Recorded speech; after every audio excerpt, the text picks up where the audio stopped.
Welcome to Culture and Education. Today, we're jumping into a book that's been at the center of literary debate and teenage identity for decades. J.D. Salinger's The Catcher in the Rye. Let's figure out why this novel still hits so hard. First, just to get a sense of scale here, since it came out back in 1951, this book has sold more than 65 million copies around the world. It's not just a book, it's a full-blown cultural phenomenon. And right there, that's the central puzzle of The Catcher in the Rye. For every person who reads this and feels like it was written just for them, there's someone else trying to get it pulled from a library. It's a book that people either connect with on a deep, personal level or one they find intensely controversial. Which brings us to the big question, right? Why does this simple story about one teenager's pretty rough weekend in New York City still manage to spark such huge reactions? Well, to understand that, you've got to meet the guy telling the story. The whole novel is told to us by 16-year-old Holden Caulfield. And right from the get-go, we know something's a little off, because he's telling us this story while looking back from some kind of hospital or sanatorium. It immediately lets you know this isn't going to be your typical high school story. And he tells you that himself, right up front. Holden is what we call an unreliable narrator. His voice is super cynical, sarcastic, and everything is filtered through his own unique lens. So we're not just getting a story, we're getting Holden's version of the story, colored by all his frustration and hurt. Okay, so the story itself kicks off at a place called Pency Prep, a pretty snooty boarding school in Pennsylvania. But for Holden, this isn't some golden opportunity. No, for him, it's a cage full of everything he can't stand, and things there are about to reach a boiling point. Holden's not exactly on the path to success. This is already his fourth boarding school, and he's just been kicked out again.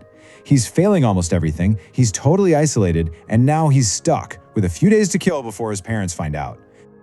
This is the moment that sets everything in motion.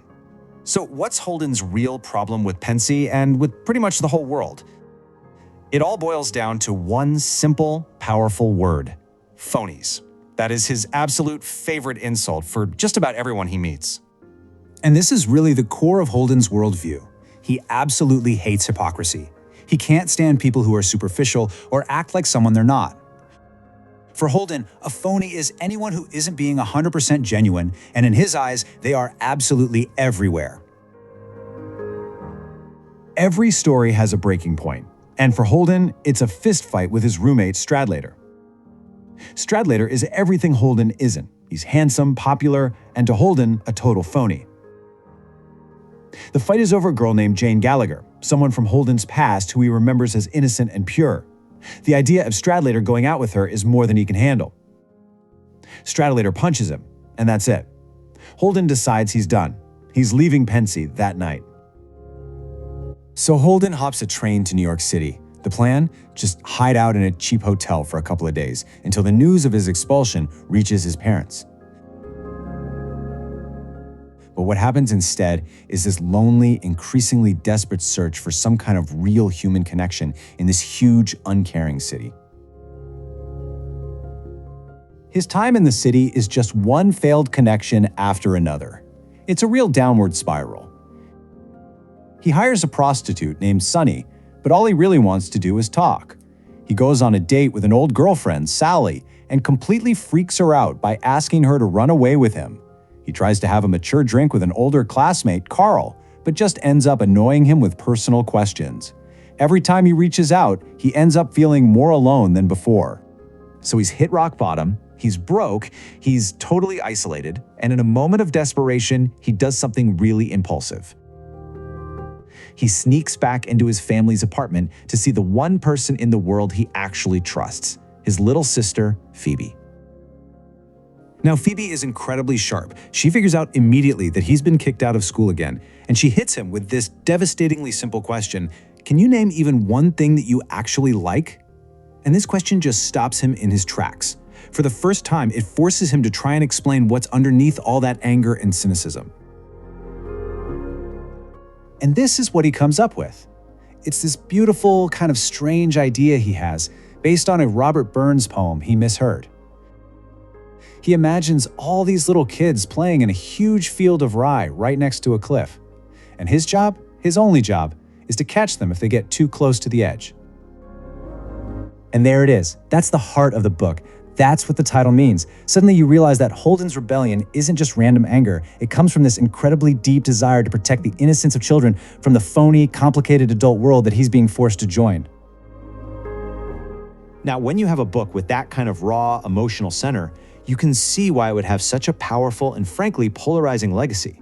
It's exactly why people either love it or they fear it.